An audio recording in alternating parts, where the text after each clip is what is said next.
Assalamualaikum warahmatullahi wabarakatuh. Rio Hotspot Lovers, selamat datang kembali di Rio Hotspot Channel.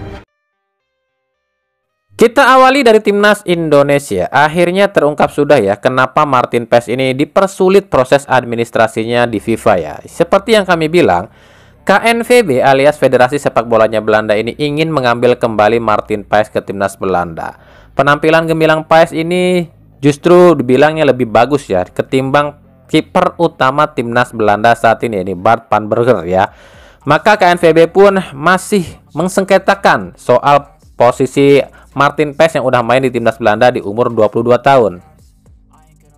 Tapi keinginan timnas Belanda ini mendapatkan saingan dari timnas Amerika. Seperti kita tahu, Martin Paes ini sudah memiliki kartu hijau Amerika yang artinya dia ini bisa membela timnas Amerika. Belanda dan Amerika berpikir masih bisa mendapatkan Martin Paes meskipun Martin Paes ini sudah jadi WNI dan memiliki paspor Indonesia, tapi Martin Paes belum pernah membela timnas Indonesia satu kali pun. Itu artinya Martin Paes masih bisa dibajak oleh negara lain.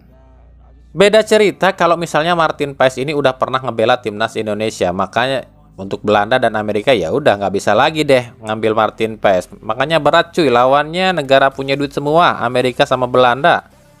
Nah, jika seandainya Martin Paes ini belum bisa juga membela timnas Indonesia atau masih sulit prosesnya, lalu bagaimana nih opsi untuk penjaga gawang untuk menjadi pelapis atau mungkin duet dari Hernando Ari ya? Sebenarnya ada beberapa kiper ya yang bisa saja dipakai oleh Sintayong ya, dan ada beberapa juga pemain diaspora. Yang pertama Cyrus Margono, yang kedua Daniel Klein ya, ini asal Jerman ya. Yang ketiga Tristan Donik alias Doni ya, ini juga asal Belanda ya. Dari ketiga nama ini mungkin Cyrus Margono yang bisa dengan secara penuh ya untuk membela timnas Indonesia, sebab Cyrus Margono ini udah WNI, sebab yang dua ini seperti Daniel Klein dan juga Dani ini masih harus dinaturalisasi. Kalau Emil Audero udah nggak usah dipikirin ya, lupain aja Emil Audero, dia ini udah jadi yang pengkhianat bangsa, nggak mau lagi ngebela timnas Indonesia. Nah, kita akan tunggu nih bagaimana sih proses kelanjutan dari Martin Paes, apakah masih bisa ngebela timnas Indonesia dan apakah Sintayong akhirnya memberikan apa ya, membuka pikiran akan memakai kiper lain selain berharap pada Martin Paes. Kita tunggu aja nanti ya.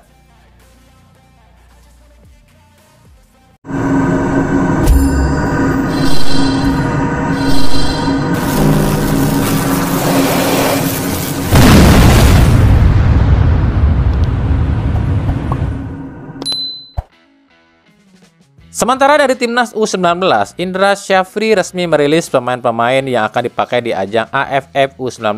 Dari daftar ini sih nggak ada perubahan sama sekali ya, cuma hilang beberapa pemain diaspora aja seperti Hinoke, Dion Mack, Sam Ivel, Tim Geven.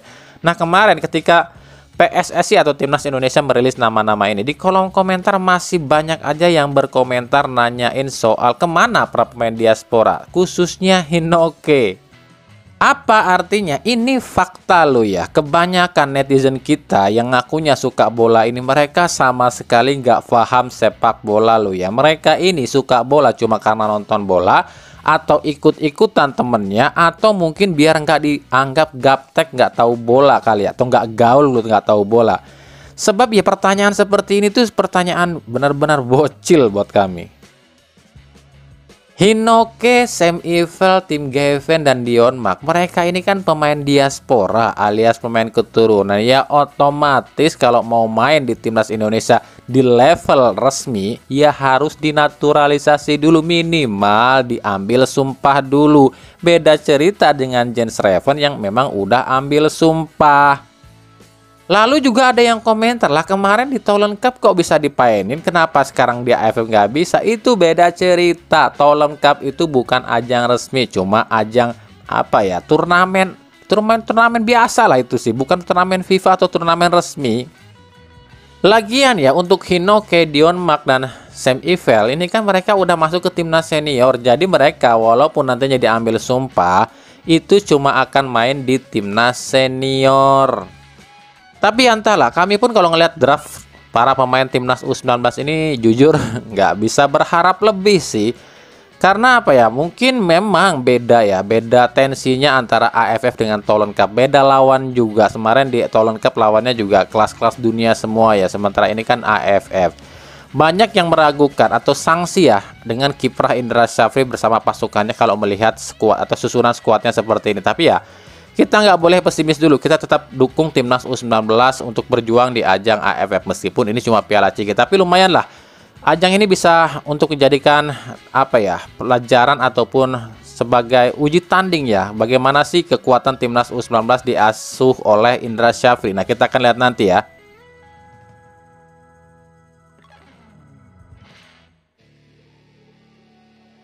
Lanjut ya, sebelum kita ke Liga 1, kita akan coba sedikit nyenggol Liga 2 nih. Meskipun kita belum tahu nih Liga 2 ini nasibnya seperti apa dan kapan akan kick off-nya. Ya, kabar terakhir sih bilangnya PT LIB ini akan menggelar Liga 2 ini kalau nggak bulan September, Oktober. Tapi belum sama sekali ada keputusan resmi tanggal berapanya Liga 2 ini akan digulirkan kembali. Nah, sambil menunggu ya, kapan Liga 2 ini resmi digulirkan dan siapa saja pemain asing yang akan main di Liga 2 musim depan. Sekarang kita akan bahas nih salah satu hal yang agak unik juga. Jadi di Liga 2 musim depan ini ada beberapa laga yang disebut derby. Dan derby ini juga untuk Liga 2 musim ini disebutnya Liga apa ya? Derby yang cukup unik. Nah, ada derby apa aja sih di Liga 2 musim depan? Yang pertama katanya disebut Derby ABRI alias Angkatan Bersenjata Republik Indonesia. Ini udah bahasanya udah tua banget ya. ABRI loh, zaman dulu banget alias jadul ya. Ya, ini derby antara Persikabo lawan Bayangkara FC. Ini derby apa ya disebutnya? Derby ulangan Liga 1 musim kemarin ya. Jadi Bayangkara yang milik polisi, sementara Persikabo yang katanya di Liga 2 ini pun akan kembali bekerja sama dengan pihak TNI. Yang kedua ada Derby Muria. Kenapa disebut Derby Muria? Karena dua tim ini tuh berasal dari daerah yang pernah disinggahi oleh Sunan Muria. Jadi ada Persijap Jepara versus Persiku Kudus. Yang ketiga ada Derby Platwe. Derby Platwe ini tuh sebenarnya derby yang tim-tim asal Jawa Timur sih. Tapi karena kebetulan dua tim ini plat mobil atau plat kendaraannya tuh W-nya. Ini antara Deltras FC lawan Gresik United. Yang keempat derby plat S. Ya sama sih, plat S ini juga merek apa namanya, nopol kendaraan, nomor polisi kendaraan mungkin ya, dari daerah Jawa Timur, antara Persibo Bojonegoro lawan Persela Lamongan. Nah, menurut kalian derby mana nih yang paling menarik? Sebab sebenarnya masih ada derby-derby lain seperti derby Jawa Barat, mungkin dari apa Banten atau Jakarta. Nanti kita akan lihat ya. Kita akan coba bahas lagi di episode selanjutnya.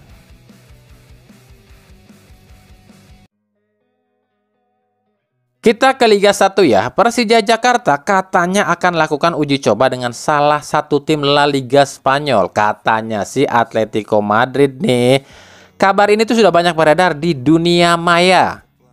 Bukan maya itu juga maksudnya, bukan dunia si maya, tapi dunia media sosial maksudnya.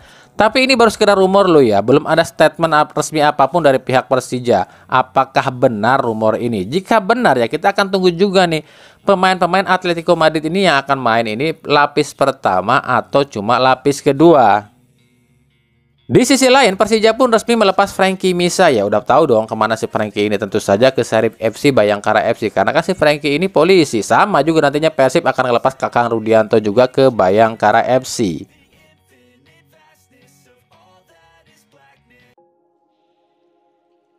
Dari Persib Bandung, ini banyak banget yang minta kami juga bahas nih. Katanya ada kode di video perkenalan Gustavo Franca. Di situ admin Persib mengetik kata-kata striker. Lah, kok pada heboh? Kan Hodak udah bilang satu slot tersisa itu berposisi menyerang. Ya bisa winger, attacking midfielder, atau striker. Kalau memang akhirnya Persib ngambil striker ya berarti bener dong ucapan Boyan Hodak. Cuma kalau kami ditanya siapa striker yang dimaksud, kami belum tahu. Sebab kami nggak mau asal nebak atau ngandelin yang namanya feeling. Sebab kalau di transfer sepak bola itu nggak bisa ngandelin soal feeling. Meskipun saat ini santer banyak beredar isu atau rumor, katanya ada nama Alexandre Pato karena dia udah follow akun Instagramnya Persib. atau nama Matius Pato, karena si Pato ini satu agen sama DDS. Ya silakan aja, nikmatin aja rumornya. Kalau kami pribadi ditanya apakah Persib akan datangkan Pato, baik Alexandre Pato maupun Matius Pato, kayaknya enggak deh. Kenapa demikian?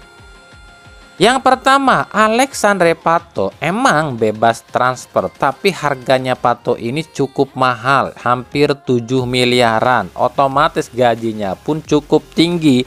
Sementara Persib lagi ngirit soal duit. Yang kedua, Matius Pato. Matius Pato ini kontraknya masih ada sampai Desember 2024 di Shandong Tyson. Yang artinya kalau Persib mau datengin Matius Pato, Persib harus nebus ke Shandong Tyson, atau paling enggak ya minimal minjem kali ya.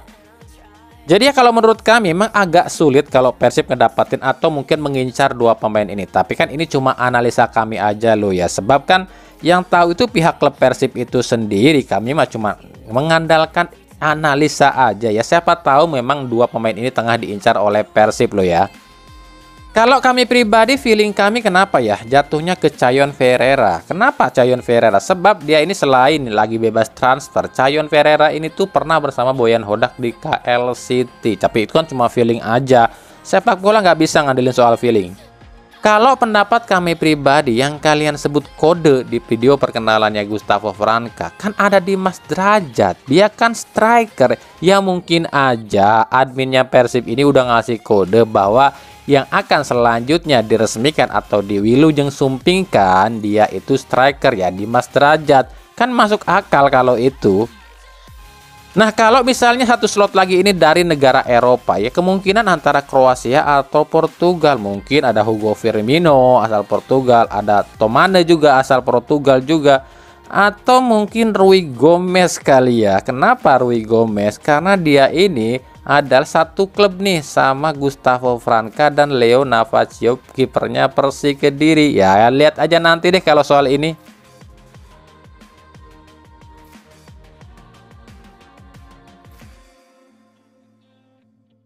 Dari PSIS ada nama Syahrul Trisna, kiper timnas Indonesia asal Persikabo yang resmi didatangkan PSIS musim ini. Ini artinya PSIS memiliki dua kiper tim nasional ya.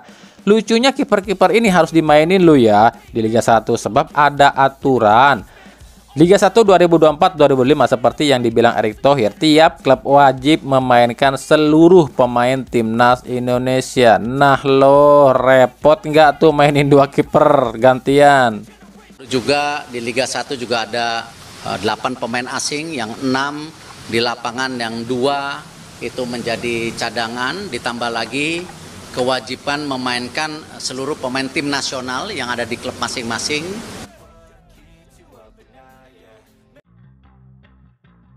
Lanjut ya, buat yang nanya apakah Piala Presiden jadi apa enggak sih digelar? Nah silahkan dengar sendiri ucapan dari Ketum PSSI Erick Thohir ya. Tentu banyak klub ya kemarin bicara kepada Liga dan kami PSSI mengharapkan ada turnamen sebelum musim kompetisi. Tetapi tentu kan karena waktunya sempit, makanya kemarin dari Liga memilih beberapa klub yang akan ikut dalam kompetisi ini. Dan tentu Pak Ara tadi langsung menyampaikan ke Bapak Presiden bahwa kita akan menggulirkan tentu yang namanya Piala Presiden yang memang sebelum-sebelumnya sudah berjalan dengan baik gitu. Dan insya Allah pembukaan itu nanti tanggal 19 di Jawa Barat di Bandung. Bapak Presiden akan hadir. Nanti dari Liga akan press conference besok. Ya, detail kotanya di mana, jadwalnya seperti apa. Pak Ara mengumpulkan dana besar. Ini akan hadiahnya 5 miliar juara satunya.